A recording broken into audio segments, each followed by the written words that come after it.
Car મિત્રો સ્વાગત છે આજના એક તાજા સમાચારની અંદર। તો આજે આપણે વાત કરીશું કે ગુજરાતમાં ચાર વિસ્તારમાં મિત્રો વાવાઝોડાની અસર જોવા મળી છે ને મિત્રો ગુજરાતમાં વાવાઝોડાએ એન્ટ્રી લઈ લીધી છે ને મિત્રો ચાર વિસ્તારમાં ખતરો જોવા મળશે। તો મિત્રો આજનો વિડીયો મિત્રો જાણવાના છીએ।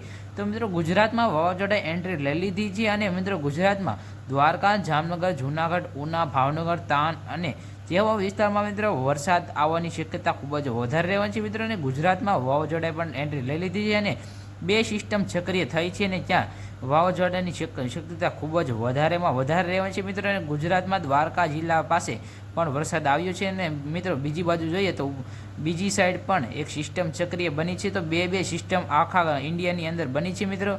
તો જોઈ શકો છો અહીંયા ઇન્ડિયાની અંદર બે સિસ્ટમ સક્રિય થઈ છે અને હવે મિત્રો વાત કરીએ કે ગુજરાતમાં કેટલો વરસાદ આવશે। તો મિત્રો ગુજરાતમાં 2 ઇંચ આવવાની શક્યતા રહેવાની છે મિત્રો। જામનગર જેવા વિસ્તારમાં પણ 2 ઇંચ વરસાદ આવશે પડવાની શક્યતા ખૂબ જ વધારે રહેવાની છે મિત્રો।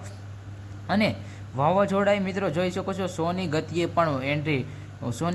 પણ વાવાઝોડું ગોળ ગોળ ફરી રહ્યું છે મિત્રો। અને ગુજરાતમાં પણ એન્ટ્રી લઈ લીધી છે અને ચલાયા જામનગર અને પોરબંદર જેવા વિસ્તારમાં પણ ખતરો જાહેર કરવામાં આવ્યો છે અને માછીમારોને દરિયો ન ખેડવાની પણ એક અલર્ટ આપવામાં આવ્યું છે। મારગોલ છે, કેશોદ છે, કચ્છ જેવા વિસ્તારમાં પણ અલર્ટ જાહેર કરવામાં પણ આવ્યું છે અને વેરાવદર છે, ગાડુ જેવા વિસ્તારમાં પણ તલાલા જેવા વિસ્તારમાં પણ એક અલર્ટ જાહેર કરવામાં આવ્યું છે। કારણ કે ત્યાં સિસ્ટમ વધારેમાં વધારે તેના વિસ્તારમાં પાસે પડે છે, કારણ કે ત્યાં વધારેમાં વધારે અલર્ટ આપવામાં આવે, કારણ કે ત્યાં મોટું તોફાન પણ આવી શકે છે મિત્રો। અને ત્યાં બારી બહાણા બંધ કરવાની પણ સંભાવના ખૂબ જ વધારે રહેવાની છે મિત્રો।